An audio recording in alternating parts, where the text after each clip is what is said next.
Salut les filles! Aujourd'hui, un petit maquillage assez simple réalisé avec, entre autres, les produits Bourjois et Kiko. Je vais quand même m'en servir un peu. Faites pas attention à ma petite cicatrice, je me suis encore battue avec mon chat et pour le coup, elle m'a bien filé une baffe et c'est elle qui a gagné. Je voulais aussi vous montrer, alors là ma manucure est pourrie, mais je voulais vous montrer l'effet du shatter noir de la collection Katy Perry.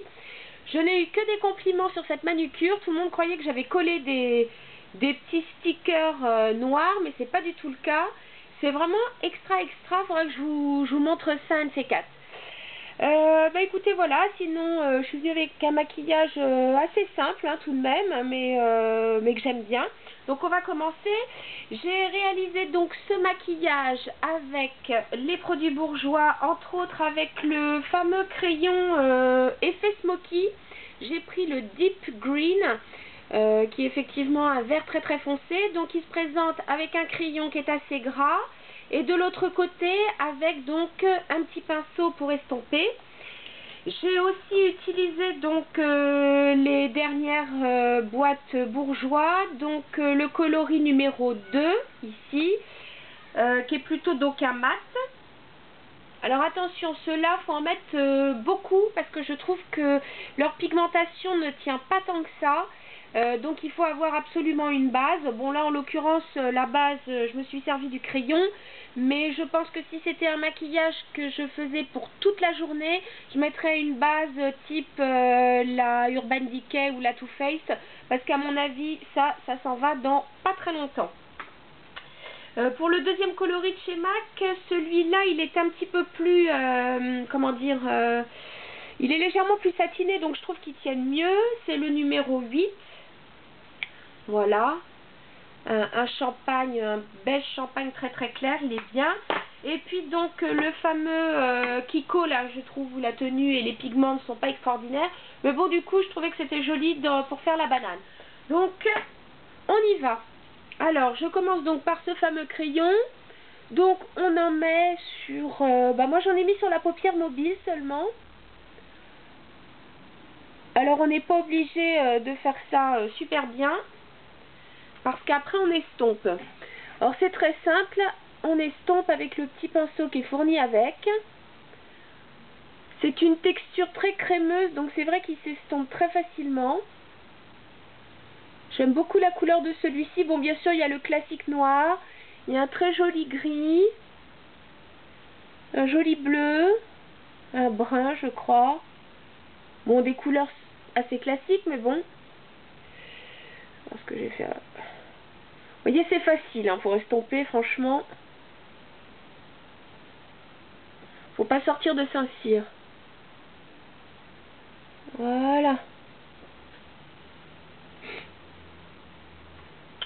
Ensuite, avec le pinceau Smashbox, qui normalement est un pinceau pour correcteur ou anti-cerne, le numéro 4, je vais prendre donc cette fameuse couleur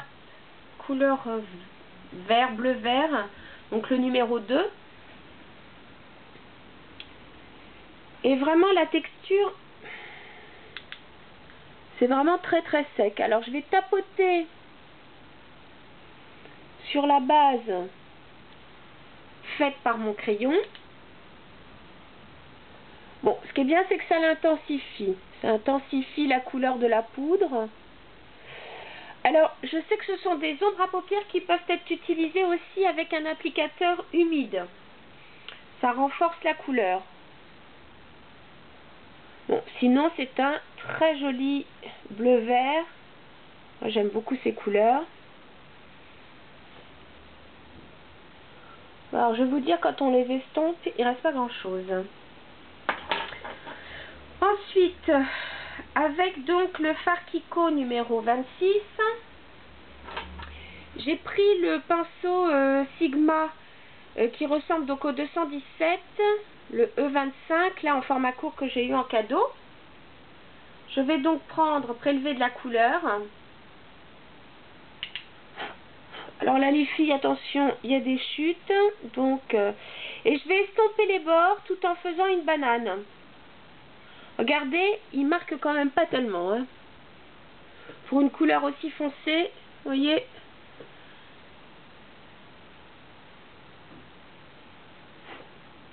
Alors ok, je vous l'accorde, j'ai pas mis de base sur le haut, mais quand même.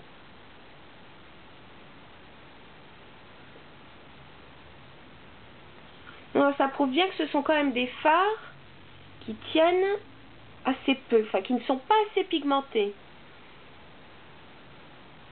Bon, sinon le résultat est joli, mais regardez la différence. Celui-là, ça fait peut-être 5-10 minutes que je le porte. Regardez déjà comment je trouve la paupière. Alors, je ne sais pas si elle a absorbé la couleur, mais on voit déjà une différence. Alors, ensuite, avec le Fluff Shadow, le pinceau Fluff Shadow de chez Benefit, je m'en sers pas, enfin, je vous le montre pas souvent, mais il est bien pratique. Je vais prélever donc la couleur numéro 8. Là, c'était ce beige champagne très clair.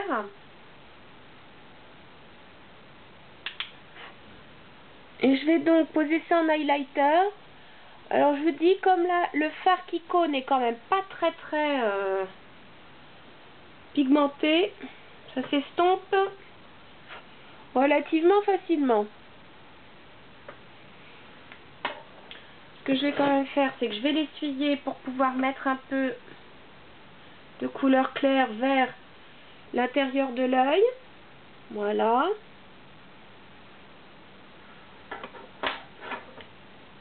Ensuite, regardez, ouais, que chute. Alors, pour le dessous de l'œil, voyez, ici, j'ai pris tout simplement le crayon. J'en ai mis, donc, légèrement au ras des cils. Et tout comme avec la paupière supérieure, je vais estomper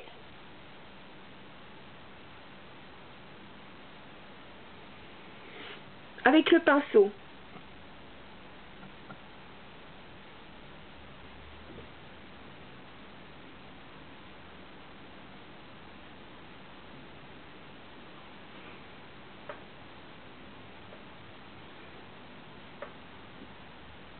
Voyez, oh pardon, vous voyez, c'est assez facile, hein.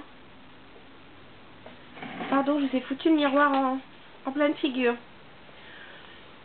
Pour le mascara, une fois de plus, j'ai pris donc le Lash Gasm Too Faced.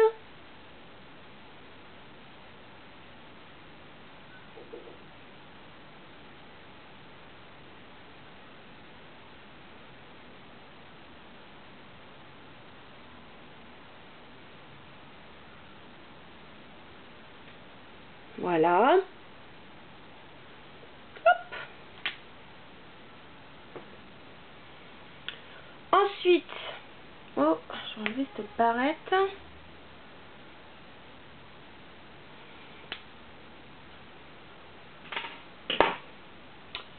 Pour les joues, j'ai utilisé, vous savez qui enfin peut-être, il y a une collection juste aux Galeries Lafayette pour MAC. Enfin, c'est MAC qui l'a sortie en exclusivité aux Galeries Lafayette. Elle s'appelle Genius et donc elle s'inspire du Blue Jean. J'ai choisi dans cette collection leur blush, un blush mat qui s'appelle Pink Cult, que je trouve franchement très beau. Donc c'est un rose mat, il est clair pour les peaux claires à moyenne, hein. Et ne vous fiez pas à son côté très clair parce que il est bien pigmenté. Voilà, voyez. Je trouve que pour un fard à joues clair, il est quand même bien pigmenté. En highlighter, j'ai repris ma poudre blonde Mineralize et avec un pinceau comme ceci, je vais donc remettre un peu de lumière,